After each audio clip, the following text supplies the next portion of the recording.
We dedicate the shul Leilu Nishma Devora Fege Bat Shemuel, Ora Devora Bat Shemuel, Neser Rivka Bat Avraham, Monica Miriam Bat Fani, Menachem Mendel Ben Hanan, Alayhim Shalom. You know, I mentioned to you yesterday about this great rabbi that announced regarding a certain type of protection from all those viruses that are going around. And we spoke about the importance of praying with the minyan, and especially to do an effort to not to talk at the moment of the tefillah. It's one of the most hard things that we have. Why? Because for us, Bet HaKnesset, it's not called just Bet Hashem. It's called Bet HaKnesset. It's a place where everybody gathers, right? So whenever you gather with friends, you have to talk, right? Assembly. So always you feel that comfortability, to speak out, and to control ourselves. We have what a huge payment, huge sachar by controlling ourselves and not talking. Anyway, we start this week's parashat Terumah, and there is a beautiful Ramban. The Ramban writes, why Parashat Terumah is attached to Har Sinai. And he explains, the reason is, because in Har Sinai, Borei Olam made one type of connection in between him, Am Yisrael, and the Torah. Kucha berich v'oraita v'Yisrael chadu. Automatically they became one. If you try to touch a Jew, you're touching God, and you're touching the Torah. You touch a Sefer Torah, you're touching us. You're touching Borei Olam. Borei Olam, Am Yisrael, and the Torah, it's one. Says the Ramban, that's the reason why Borei Olam decided to tell us, guys, I want you to do a Mishkan. What's a Mishkan? A Mishkan, it's a place where you're going to have all of the three in one. You're going to have Am Yisrael coming. You're going to have the presence of God. And together with the Torah that is inside the Aron HaKodesh, that's going to be the connection of Am Yisrael, that if we have this type of connection, no one can touch us. Comes the Gemara, and they ask, very nice, but what about today? No more Torah, no more Bet HaMikdash, no more Shekhinah, no more nothing. Where do we find this type of connection? Says the Gemara, from the moment that Borei Olam destroyed the Bet HaMikdash, and HaKadosh Baruch Hu be'olamo, and arba amot shel halacha. There is only one spot that God is all the time present in that spot. Where is it? At the moment that each one of us decides to sit down and learn. Especially Chacham Ovadia Yosef used to say always that if you have a time of learning, very limited time, obviously learning Gemara, it's very important, but also you have to dedicate a small time of learning Halacha. Why? You can be a guy that you say, I'm Shomer Shabbat. I keep Shabbat all my life.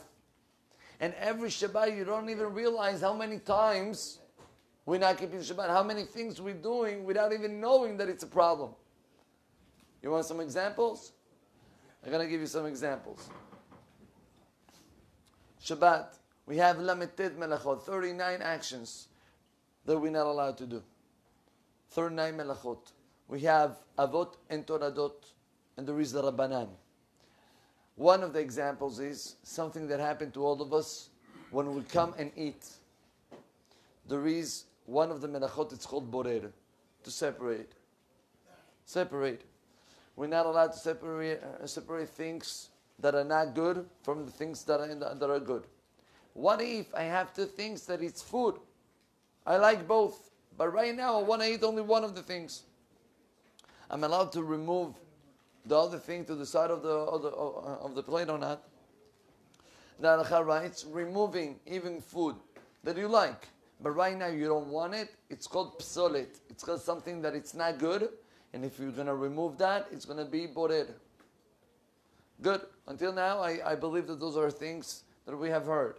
What about if I have leftover? Grandkids or even kids. In my house, happen every Shabbat. Friday night, we serve to the kids. We finish the food, and you always have leftover in the plate of the child. Sometimes he didn't even touch one of the things. Let's say he didn't touch the potatoes, or he didn't touch the chicken. it is permissible after you finish the Seudah to take the potatoes and to put it back into the the plate or whatever you call it, okay, and to keep it in the fridge. What's the question? The question is, I'm taking food, right? I'm taking out food, but the halakha writes, and this is the oraita, according to many poskim, when I'm taking something that I do like, and I separate it for the purpose of eating it for later, it's called also borera. It's also called separating. So now what? I don't want to put the whole plate, haram the food.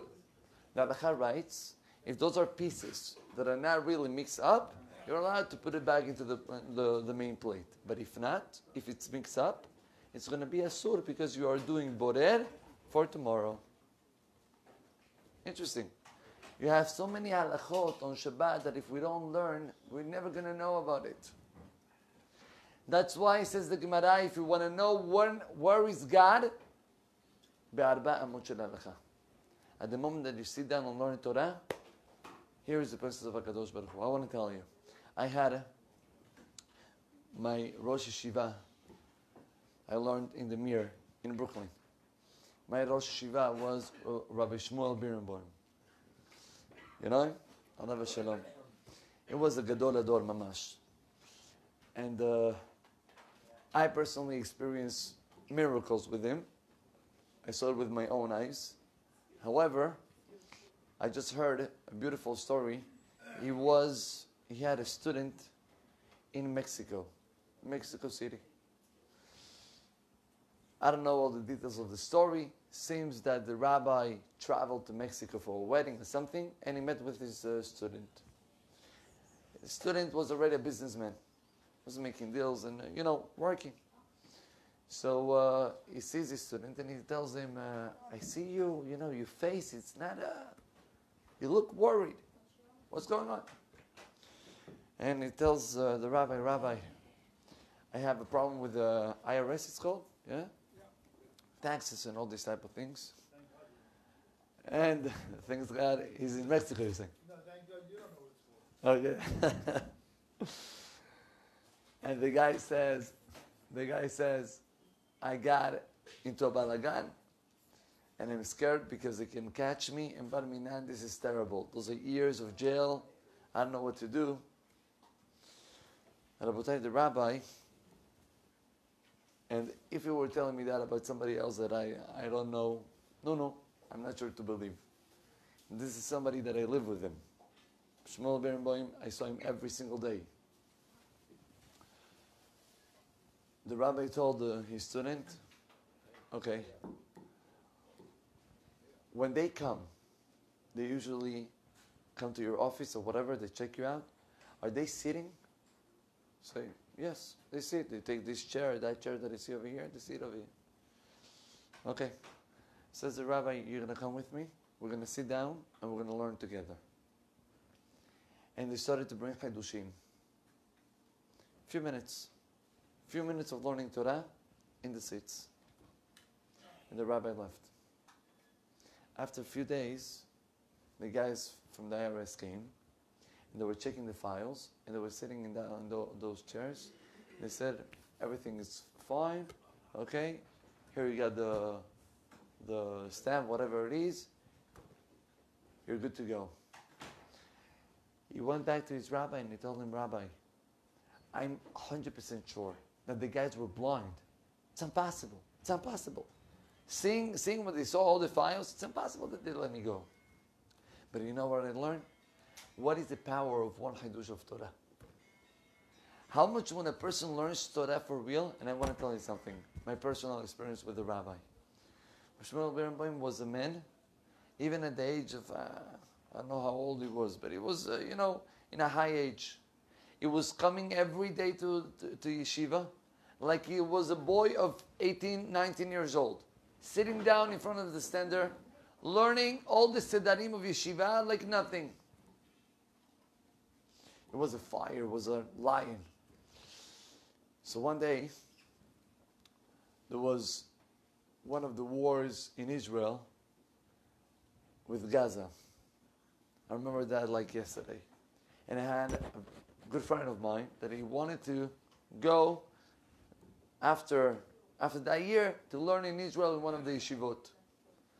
And the war started right in the summer vacation. Right?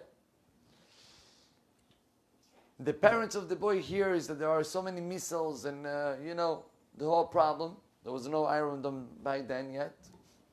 The parents said to the son, listen, honey, you're not leaving to Israel. Forget about it. You're staying here in America, you're not going there. So, but daddy, we already signed the yeshiva and, I was accepted in a great yeshiva. You are not going to yeshiva. We're not going to let you go. Sakanat nefashot. Outside Israel, you hear the news, you think that all Israel is on the fire. And I'm not saying, it's dangerous. The son, this friend of mine, decided to go to his Rosh Yeshiva of Shmuel Birnbaum. He gets to him and he tells him, Rabbi, this and this is the problem. What should I do? The rabbi looks at him and he says, if you're going to learn in Yeshiva, Be'ezrat Hashem, you're going to see how the whole war is going to stop right before the beginning of the Zman, the new learning, how you call it, period. Guys, I can tell you, I was a witness. I heard this beracha of the rabbi in the middle of the summer. Every single day in the news, they were saying how many missiles they send, bombs, shooting, thank you. How many problems those Arabs were doing. A day before Rosh Chodesh Elul. Rosh Chodesh Elul, they start the newsman, the new period. A day before Rosh Chodesh Elul, I open up the news and I still hear there are bombs and missiles and things going on. Say Hazid, my friend. He's not going to go. Rabotai, that same day, in the afternoon, in Israel, they did a certain type of convenience in between them. Next morning, not one missile, not one shot was thrown. Next morning, on Rosh Chodesh Elul. My friend was able to go to yeshiva. Where are we getting this from? Say Chachamim, it's unbelievable. The Rosh, the Baruch Hashem, Borei Olam is managing it. Right? Ele barechev, ele basusim, v'anachnu b'shem Hashem Elokeinu nezkir. Our power is in the mouth. Our power is in our Torah. By the way, it's interesting. The Rosh writes that the Bet HaMikdash is called Bet Tefillah.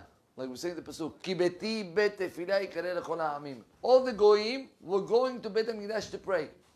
There was a certain time of the year that they were sacrificing 70 korbanot. Why 70 korbanot? For all the nations. Beautiful. The Gemara calls it talpiyot. Beit HaMikdash is called talpiyot. Why it's called talpiyot? Tel shekol piyot sheba'olam ponim elav. Tel, it's a type of mountain. Har Sinai was in a hill, in a mountain, right? That kol piyot sheba'olam, meaning all the prayers that you and me pray around the world, they go up to Shemaim, says the Gemara in Masechet Berachot, throughout Jerusalem, throughout the place of the Beit HaMikdash, and then it goes up. This is called Talpiyot. Meaning the place where all the problems are being heard and all the problems are being solved is the place of the Beit HaMikdash. And yet, the Gemara writes, the Kohanim were giving blessings, Birkat Kohanim and all these type of things. Where did the Kohanim were giving the Berachot? Not inside the Beit HaMikdash. In the Beit HaMikdash, in the outside of the Beit HaMikdash, there was a place called the Sanhedrin. Sanhedrin was where the Bedin was sitting. They were judging people. Says the Gemara, they were saying Berachot at the place where the Kohanim were giving Berachot. Where the Sanhedrin was teaching Torah. Says, why? Why you don't say Birkat Kohanim inside the Beit HaMikdash? Explains the Rosh. From here you see that even at the time of the Beit HaMikdash that we have Shekhinah in the Beit HaMikdash, the most powerful place where the Shekhinah was not inside, was in the outside, in the Sanhedrin. You want to get a real blessing? You know why the Sanhedrin? Because it's a place where they learn Torah. Rabotai, having each one of us a time of learning Torah is automatically having a protection from the Shekhinah that Borei Olam is coming down to this world. Let me tell you this last story, I will leave you. You know, there was a boy, this boy, and I heard, Rabotai, this story I heard it yesterday. You know Rabbi Grossman? Did you hear about Rabbi Grossman? Yeah. Okay. The disco rabbi, that one. The disco rabbi. Okay, the disco rabbi, two of them? Okay, I'm talking about the one and only. The disco. This Rabbi Grossman is a huge tzaddik. No one can deny it. And Rabbi Grossman gave all his life. I was hearing yesterday, somebody came, his right hand of Rabbi Grossman is here, and he showed me a video of Chacham Ovadia Yosef saying that he offered Rabbi Grossman to be the chief rabbi of Israel, the Ashkenazi chief rabbi. And he offered him many, many times, and the rabbi said, Rabbi, thank you. I wasn't born for this. I was born for one purpose. The purpose that I was born is to be able to take all of those kids that are outside, totally disconnected from Judaism, and to bring them back. He took over 6,000 boys from Russia. They don't know Aleph Bet, and he turned them to be Bnei Torah. Unbelievable. To know what it's Mesirut Nefesh of Torah. Rabotai, there was a story weeks ago. I'm going to say it very quick, Mechina, Rabbi. That's it, I'm finishing. There was, a few weeks ago, there was a kid in Israel that was rushed to the hospital. Lo alenu, he had to pass through chemo. And the father said, I don't want my son to pass chemo. We don't allow it. And they were judging in Israel, are they obligated to take the son against the will of the father and to put him and to give him the chemo to save his life or not? What can I tell you? There was a whole balagan in Israel. People are saying yes, other people are saying no. All over the radio, everybody's talking. Rabotai, the only one that was hearing it also, one of the ones that were hearing the whole story was the Rabbi Grossman. Rabbi Grossman was in his way to Jerusalem. The kid is in Haifa, I believe it was. He's in his way to Jerusalem, about to enter to Jerusalem. He tells his driver right now, you turn, Habibi, take me to Haifa. He says, but Rabbi, what? Take me to Haifa, I want to see the child. He gets to the place, he sees the child. He tells him, what's the reason why you're not taking the chemo? He says, my dad doesn't want to. I'm a religious boy. My son doesn't want to. My father doesn't want to. Where is your father living? This place. Tells the driver, take me to his father. Get to the place, you speak with the father. Why are you not letting your son to have chemo? He says, I have a mekubal that this Kabbalistic rabbi said not to. So yeah, where is the Kabbalistic rabbi lives? In another place, yalla, let's go to that place. Rabotai, the whole night the rabbi was going back and forth. He gets to the place. And the Kabbalistic rabbi, he's too much in the Shamayim, so you cannot bother him. But he just told him, tell me something. If Rabbi Chaim Kanievsky will tell the family to do the chemo, it's fine for you? He says, the only one that I'm ready to hear is Rabbi Chaim Kanievsky. He tells the driver, take me now to Bnei Berak. They enter to Rabbi Chaim Kanievsky. Obviously, Rabbi Chaim Kanievsky said, obligation, what do you mean? And he gave him a letter with his writing, go and tell them. Rabotai, the rabbi went and he showed the paper and everything, and the whole problem of the whole state was solved. Only for one guy. Sorry, it's not over. They finish up. Baruch Hashem, he didn't even hear about the child anymore. Halas. He says, days are passing. And one day, one of the girls that he have in his institution, right? In Migdal HaEmek, one of those girls says, Rabbi, Mabruk, I'm getting engaged. Says, really? Mabruk? Who is the boy? What is it? And then he brought the boy, and the boy was that same child that got saved thanks to the Mesirut Nefesh of the rabbi. Says the rabbi, I understood that Borei Olam is connecting everything, and I understood that whenever a person does Mesirut Nefesh L'Shem Shamayim, HaKadosh Baruch Hu always is going to show you his face. Baruch Adonai Olam.